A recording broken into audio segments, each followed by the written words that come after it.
Do not forget my stories, Senua. I am with you still. Out of hell you have come, and now find yourself in Midgard, the world of men. Do not think it any less dangerous for that. Your path has taken you far from home, across the boundless sea, and you must go on to the heart of this place, to the heart of man.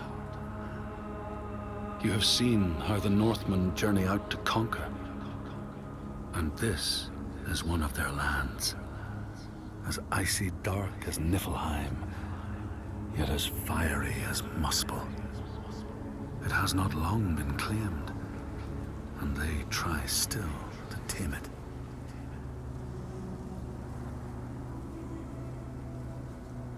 The Skald's verse speaks of a man called Grettir the Strong. A strange and bloody life he led. And it happened in this land you have come to.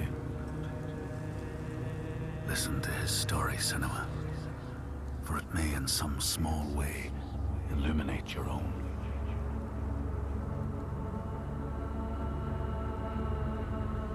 The Skalds say that in Grettir's time, a nearby farm was plagued by hauntings. A shepherd called Glamour was killed by some evil force, found dead in the snow, bloated and black. His body could not be taken to burial, because he was held fast to the ground. So it was left. 3 days after his death, the body was missing.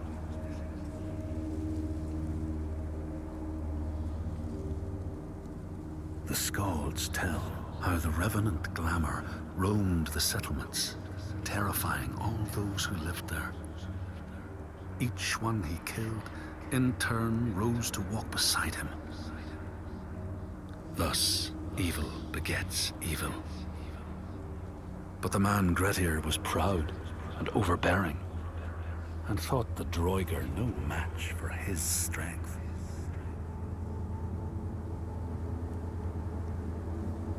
The Skalds say that Grettir fought and killed the Droiger Glamour, but not before Glamour had cursed him. His strength would be turned against him, his deeds bring death and exile, and he would be always before Grettir's eyes, making him afraid to be alone. He saw all sorts of phantoms wherever he looked, and thus people who see things that aren't there are said to have Glamour's eyes.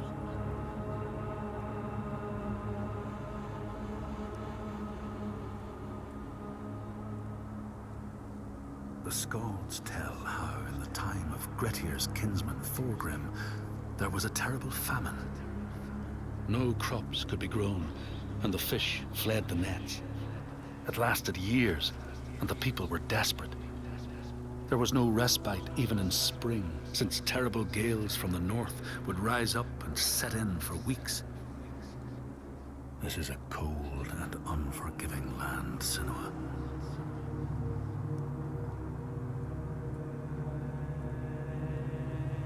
In the time of famine, at the place known as Rifskar, Thorgrim found a huge finback whale, beached and dead.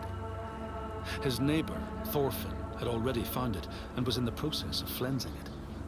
But Thorgrim claimed it as his own. Thorfinn said he would not give it up without a fight. If that's what you want, Thorgrim said, let it be so. And he launched a blow at Thorfinn, cutting off his head in one strike.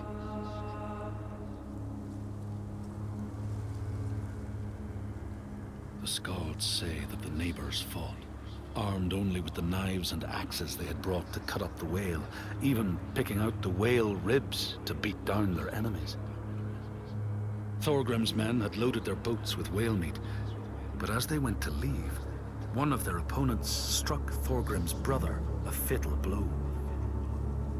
And this is how hunger fates desperate men to come to blows, striking out against one another to survive.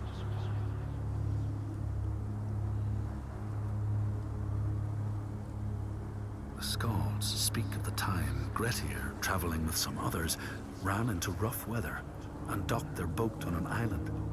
They had not brought fire with them, and the merchants complained bitterly.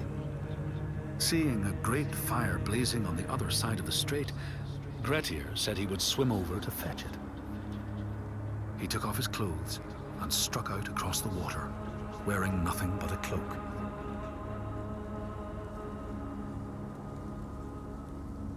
When Grettir came to the farm where the fire was burning, all was peaceful.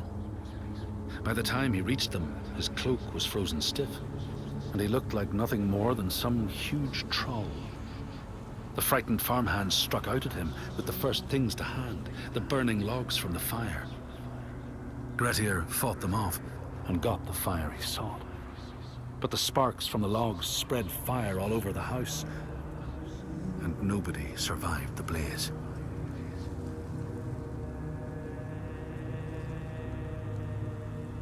The Skalds say that Grettir swam back across the strait, keeping the fire safe from the water.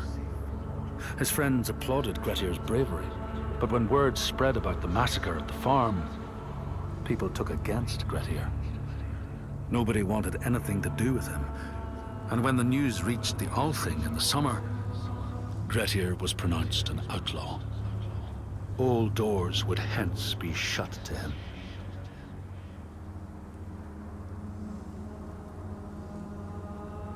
The Skalds speak of how Grettir, now an outlaw, took rest on the island of Haramsoy with a man called Audun.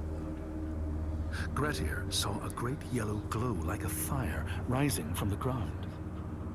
Audun told him it was coming from the burial mound of Kar the Old, who ever since he died had haunted the island, and warned him to stay away.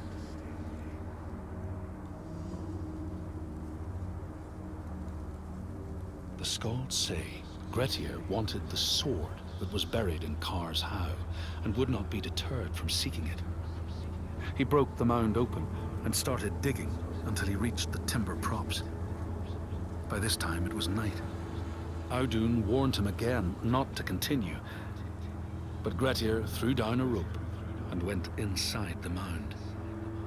No light penetrated it, and it reeked of death. But he persisted in exploring.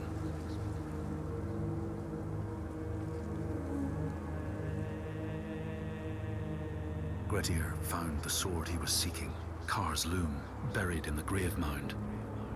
He went to leave, but before he could reach the rope, something grabbed him from behind, and Grettir realized the mound dweller would not let his treasure go. The two fought ferociously until Grettir got the advantage and chopped off the revenant's head. But Kar's loom would prove his undoing, fated to be the sword that killed him.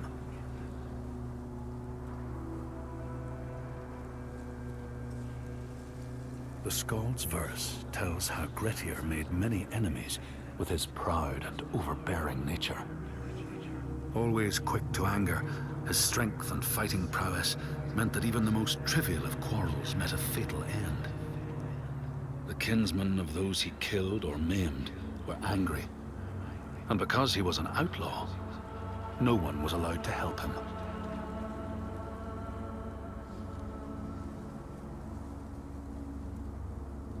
The outlaw Grettir fled to the island of Drangi. His enemies knew he was there, but he was still so strong and fierce, nobody could shift him. Thorbjorn, first among his foe, sent his foster mother to see Grettir. She was a Seithkona and very wily. She enchanted a tree branch and sent it to wash up on Drangi. Grettir tried to cut it up for firewood, but his axe flew back and struck him in the leg. The wound blackened and festered, and Grettir feared his time was close.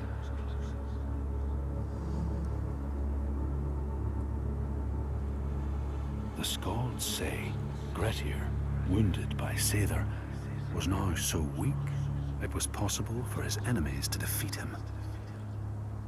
Under cover of night, Thorbjorn and his men attacked his shelter.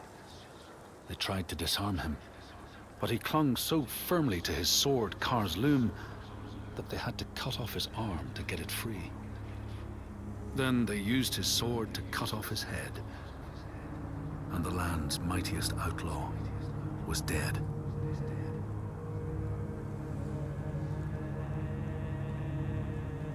As the Droigar glamour had predicted, all Grettir's brave and fine deeds brought him misery. So fate makes prisoners of us all. But it was Grettir's nature that made him fight the Droigar, and Grettir's nature that led to blood feud and exile. So what is truly our prison, Senua? Is our path ordained, and we powerless to change it? Or do we blame uncertain powers for what we ourselves ordain?